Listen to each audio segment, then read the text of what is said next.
Please welcome back Sanjay Brahmawar. Wasn't that such a lovely video? You know, I want to talk about something that's really close to my heart about the next generation talent. I talked about it yesterday. I said, look, we have a deficit in manufacturing. Manufacturing is a very exciting space, but you know, we have to do something to address this deficit. And look, manufacturing won't win the future if we cannot attract the next generation talent.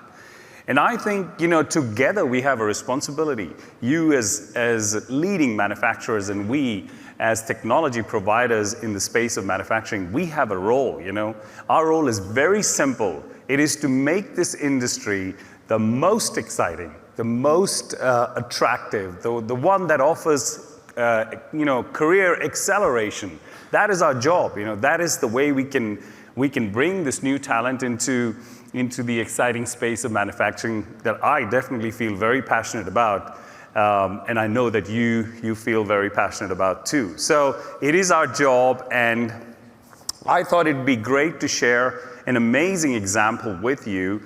Recently, I was made aware about, you know, the great story of this next generation talent, Malik, and his family, and how and what kind of an exposure he's had and what excited him to undertake this program. And I think it's great to hear from the talent themselves and see what excited them. And in addition, I'd also like to bring on stage John Dyke, who's the CEO of Sesame. I've recently got to know John, and we started talking about, you know, the future of manufacturing and you know, how exciting the space is, what are the challenges, what is the opportunity, but what do we need to do together? How do we team up? You know, how does a body that is supported by the government and how do we from the private sector team up together to, you know, to bring the power to this amazing industry and therefore create a platform for all the talent, you know, for a great opportunity for the talent. So I'd love to also welcome John Dyke to the stage. So first and foremost, Malik Dawson, please come to the stage. Student from Detroit Southeastern High School. Hey, Malik, welcome. Good to, please. And we'll also invite Terry Onika, our own, she's the automotive director at QAD and a very big, passionate supporter of new talent. Thank you, Terry. And then, last but not the least, John Dyke, who's the CEO of Sesame. John, welcome you. Thank you so much. Please.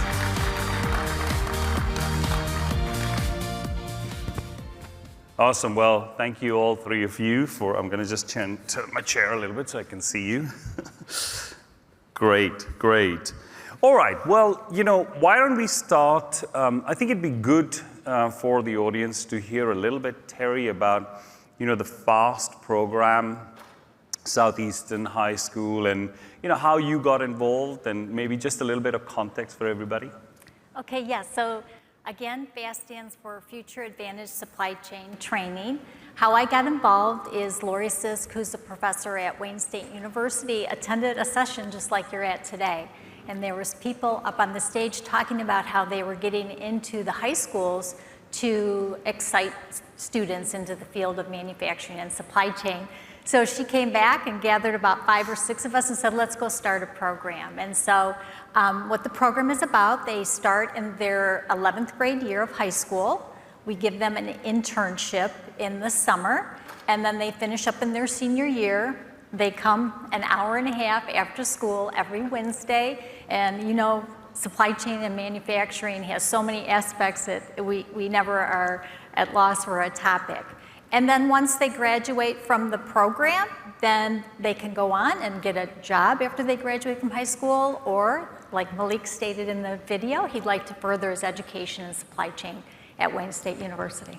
Great, great. Well, thank you. Sounds like a very exciting program. And is it attracting a lot of attention? And Yes, yes, a lot of attention, just people that find out about it, wanting to do the same thing in their local community. I'm a really strong believer that if we want to attract people into manufacturing, we have to go out and do it. And it really doesn't take a lot of time, and teaming together, pooling resources to do that, it makes it go really fast for the students and developer programs. Great. Well, thank you, Terry. I really appreciate your leadership on this. So let's come to you, young man. How are you doing today? I'm doing pretty good. Awesome, awesome. Well, listen, first of all, thank you for making the trip and coming and sharing a little bit about yourself here. So tell us, how did you hear about the program? What excited you and what made you get involved in the program? So I heard about the program from the assistant principal, Alan Washington, who isn't here today over some flight cancellation. But he actually came to me personally about the program, said I might be really interested in it because at first I was playing sports, but I stopped over an injury. So he was like, this is basically to get my mind off of sports and the injury. So this was to basically put me out there. So that's how I got into the program. Awesome, awesome. Well, no, I did speak to your principal, and I know how passionate he is about, encouraging great young talent like you. So look, I'm excited that you got involved. And, so what would you say were the highlights of the program for you? What stayed in your mind? The highlights was definitely the internship. That definitely helped me a lot because I was actually able to get face-to-face learning, hands-on. It actually helped me a lot. So that would be the highlight of the program that I have so far. Great, great. Well, I'm glad you got into it, and I'm so happy to hear we excited you a little bit. So that's great. John, maybe just turning to you a little bit. First of all, perhaps you can just share a little bit for the audience who may not know SESME that much, but what is SESME and, what is the body? Yeah, thanks for the privilege of being here. We're funded by the federal government. We're the Smart Manufacturing Institute, a consortia, but practical and focused with funding from the federal government to drive and accelerate the adoption of smart manufacturing. We believe fundamentally that we can help strengthen the U.S. competitiveness and become a stronger and more competitive manufacturing region through the use of data and systems and methodologies and education and knowledge, such as what we've been hearing about here for the last couple of days. And so I personally have grown up in the manufacturing automation and information space. We're a set of domain experts looking deeply with about 250 of the greatest manufacturing companies and technology providers, machine builders, academia, to work together to figure out how can we solve problems together in a collaborative way that individual organizations and stakeholder groups can't tackle. That's at the heart of what we're doing, and that's what I have the privilege of leading here as the SESME. And a big, big, big part of this is to this conversation about the workforce and inspiring the next generation of workers in this field. Great. Well, first of all, thank you, John, for making the time to come here. I mean, what you're doing at SESME and how you're supporting the manufacturers and the mid-market industry is really impressive. Look, it's really good to hear about this focus on making the U.S. Manufacturing industry competitive. When you hear about programs like FAST, what would it mean really for the U.S. manufacturing sector? I think this is the exemplar of what this community needs to be doing. First of all, round of applause for Terry, for QAD, and for Malik. This is, if manufacturers and this community, the technology providers, haven't figured out yet that they need to sell themselves to the next generation, and Jake Hall just did a great job of setting the stage for that, they need to get on board.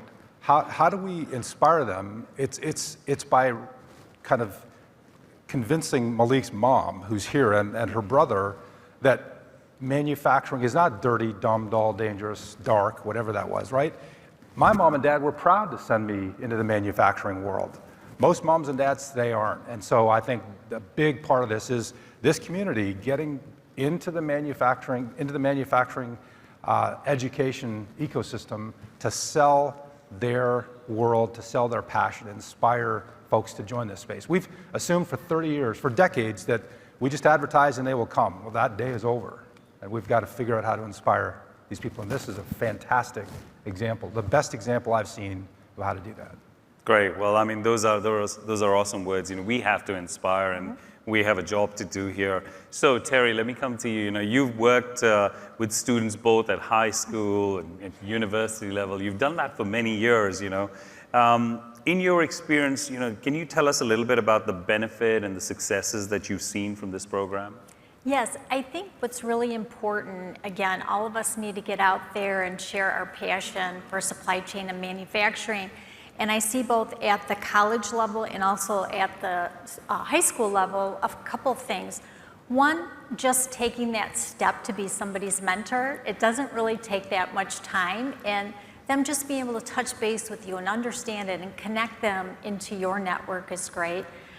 Also, I really believe taking the students and getting them into your manufacturing environment. Let them see.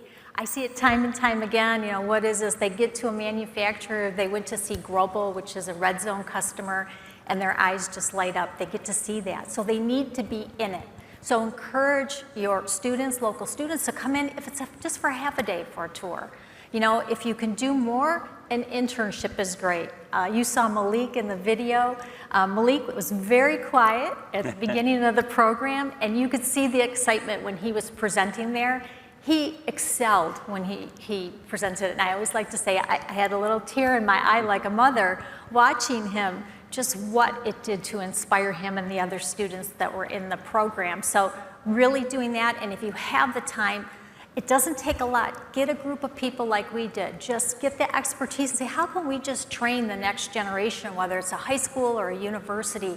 But we have to reach out to make this happen and show them technology and show them how cool manufacturing is. Yeah, I see you're very passionate about this, Terry.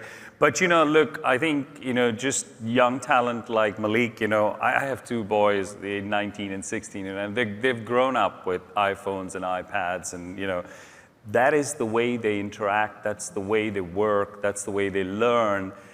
You know, so this is what we take also quite seriously. We believe manufacturing needs systems of action, you know, not systems of record. We need to create that kind of technology that excites the young generation. And, you know, so John, you know, we have a great audience of manufacturers here. What would your one ask be to the manufacturers? You know, how can they play a role? How can they help with this? In some ways, it's an exciting challenge, but it's also a pretty big challenge, isn't it? It is, and it's fundamental to the success of our nation, right? So I think there needs to be both a top-down and a grassroots effort to spread the word, to inspire, to bring these opportunities to light.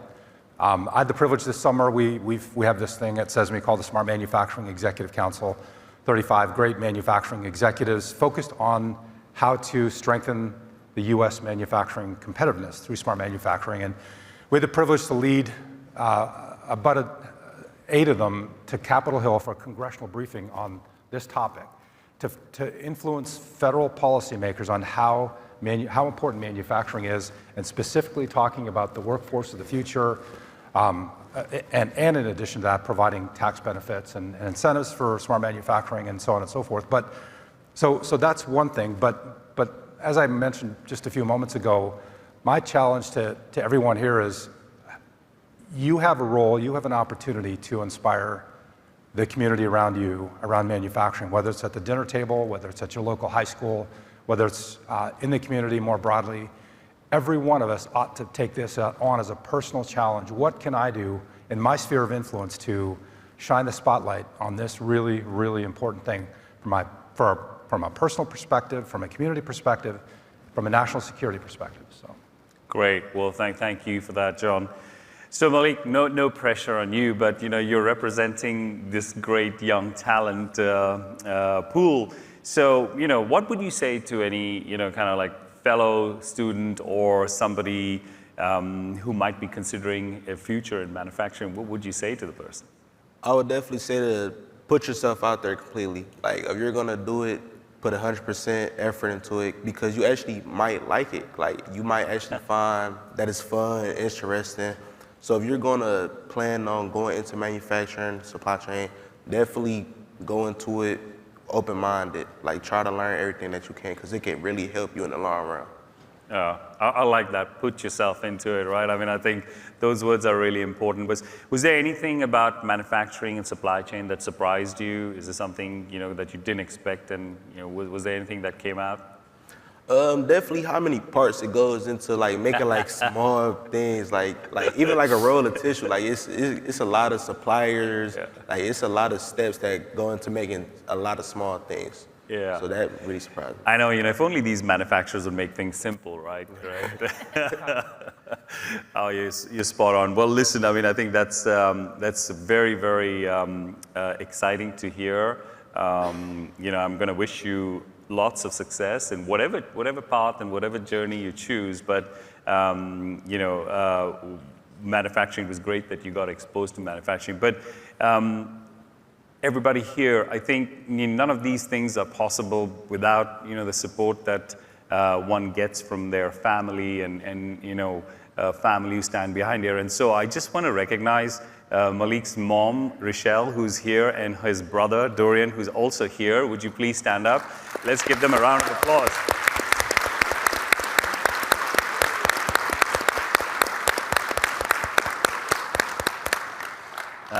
Rochelle, you've done an amazing job. All right. Well, thank you so much. Thank you, Malik. Wish you all the best. Thank you, Terry. Thank you, John. Yeah.